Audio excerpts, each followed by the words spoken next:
Olá, louvado seja nosso Senhor Jesus Cristo, para sempre seja louvado, glória ao Pai, ao Filho e ao Espírito Santo, como era no princípio, agora e sempre. Amém.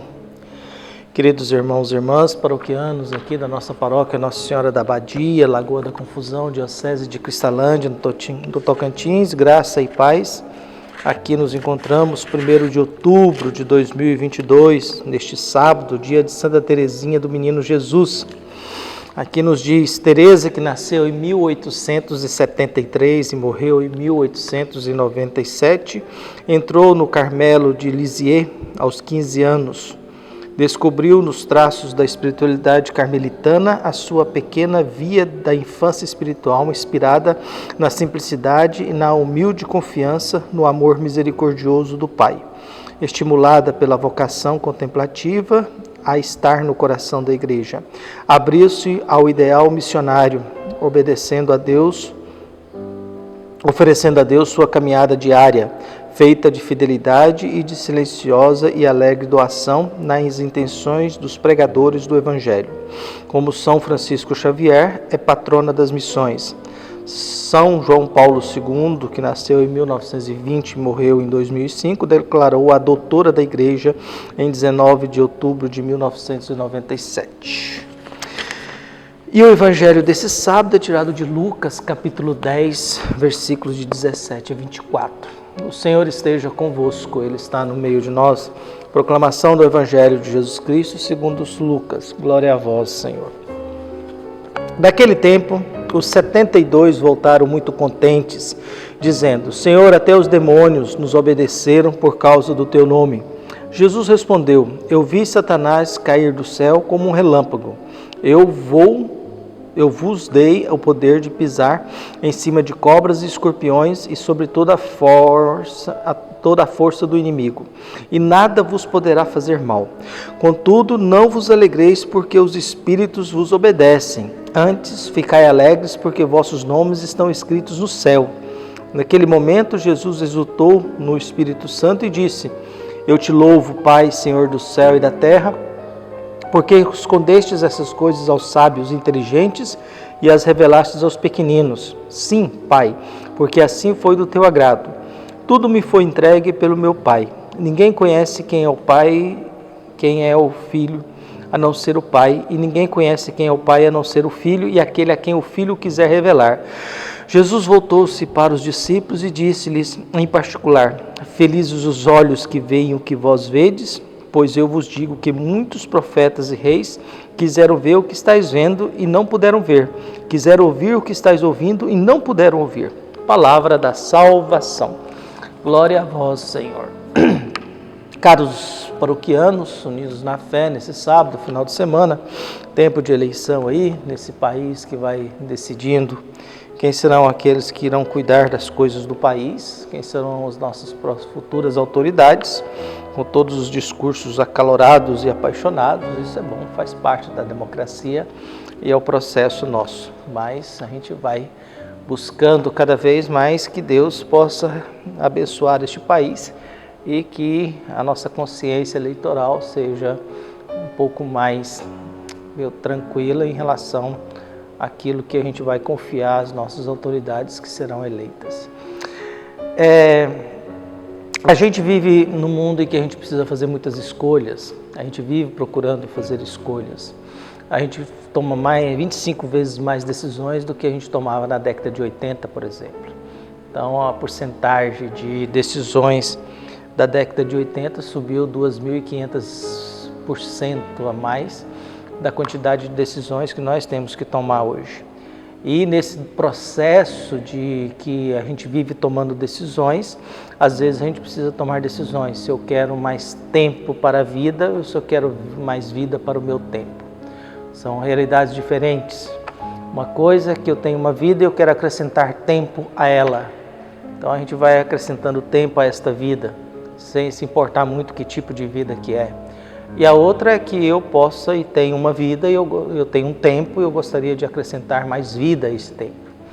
Em outras palavras, é viver o tempo que eu tenho com vida e não simplesmente a gente funcionando e passando tempo e produzindo sem saber porquê e falando sem saber o que estamos falando e todo esse processo todo. Então a escolha é sempre muito difícil, mas essa escolha vai definir como é que vai ser a nossa existência. Se eu quero agregar mais tempo na minha vida ou se eu quero agregar mais vida no tempo que eu tenho. O evangelho que nós temos, uma volta missionária, uma alegria dos discípulos de Jesus, dizendo que os espíritos, os demônios os obedecem. Eles agora têm poder sobre a maldade, sobre os espíritos maus, têm poder sobre o demônio. Jesus viu Satanás cair, o demônio cair do céu como um raio.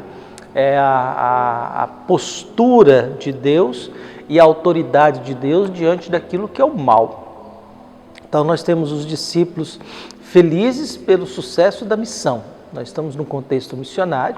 Hoje é dia de Santa Teresinha, a padroeira dos missionários, doutora da igreja, que nos últimos 18 meses da sua vida entrou numa crise de falta de fé e acabou morrendo assim. Possivelmente morreu, fruto de tuberculose, numa crise violenta de fé, viu, em que ela se sentia totalmente abandonada por Deus.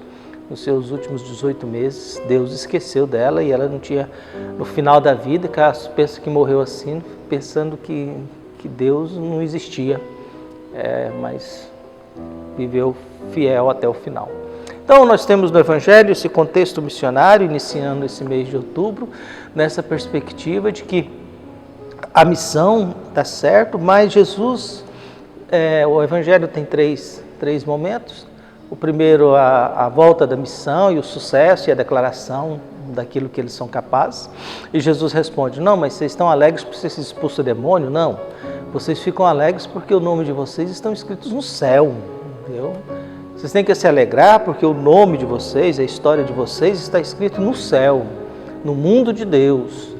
Então Jesus faz uma observação a eles, fala assim, olha, vocês têm poder sobre os demônios, vocês têm poder sobre animais venenosos, vocês têm poder sobre a maldade, vocês têm poder sobre isso, mas isso não é só, a alegria de vocês tem que ser porque vocês estão com o nome de vocês gravados no mundo de Deus.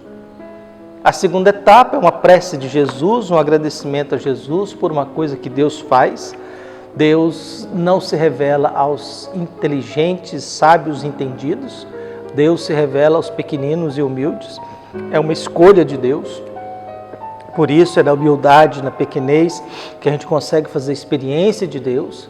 Não é na arrogância, não é na prepotência, não é na vaidade da religião.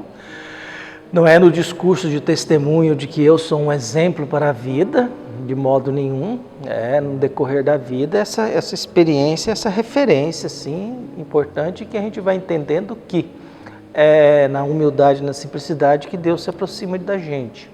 Deus não se aproxima da gente quando a gente começa a se pensar que nós somos maiores ou mais importantes do que Ele. É aquela coisa, uma vez, que eu vi de um palestrante que dizia que ele estava falando sobre as doutrinas da igreja, aquilo outro, e no final um coronel americano chegou perto dele e dizia que aquilo lá não servia para nada, na sua arrogância. O que valia para ele era a experiência que ele fez de Deus no deserto. Aquilo lá que é uma experiência de Deus. Só que essa experiência de Deus não fez com que ele se tornasse uma pessoa humilde. E se ele fez uma experiência de Deus, no modo que ele se comportava e agia, essa experiência de Deus não alterou nada na vida dele. Se ele conseguiu fazer uma experiência de Deus no deserto, conforme ele dizia, e essa experiência de Deus é mais importante do que tudo aquilo que a igreja ensina, isso não fez com que ele se tornasse uma pessoa mais humilde, mais simples, melhor, e que se tornasse uma pessoa que ajudasse a humanidade melhor. Por isso, no exercício da fé, no exercício do mundo em que nós vivemos, a gente agradece a Deus por isso, e que a gente não perca a humildade. O terceiro momento do Evangelho é Jesus dizendo para vocês, olha, vocês não percam a oportunidade do que vocês estão fazendo agora não, que muita gente no decorrer da vida, da história, quiseram ouvir o que vocês estão ouvindo, ver o que vocês estão vendo. Então nós temos um primeiro momento, o sucesso da missão, e Jesus convida não a alegria, porque o seu nome está no mundo de Deus. Terceiro, uma prece de agradecimento a Deus, que Deus não dá atenção para a gente arrogante, prepotente, mas Deus se revela aos humildes, entendidos. Esses conseguem entender Deus. Esses entendidos, sábios, não conseguem entender Deus. Por isso a gente fica discutindo se Deus existe ou não existe e criando teorias sobre isso. E esse último, você não perca a oportunidade de ouvir o que Jesus tem para dizer, não. Então, que Deus possa iluminar, abençoar todos nós. Tenhamos um bom final de semana. Um abraço e até mais.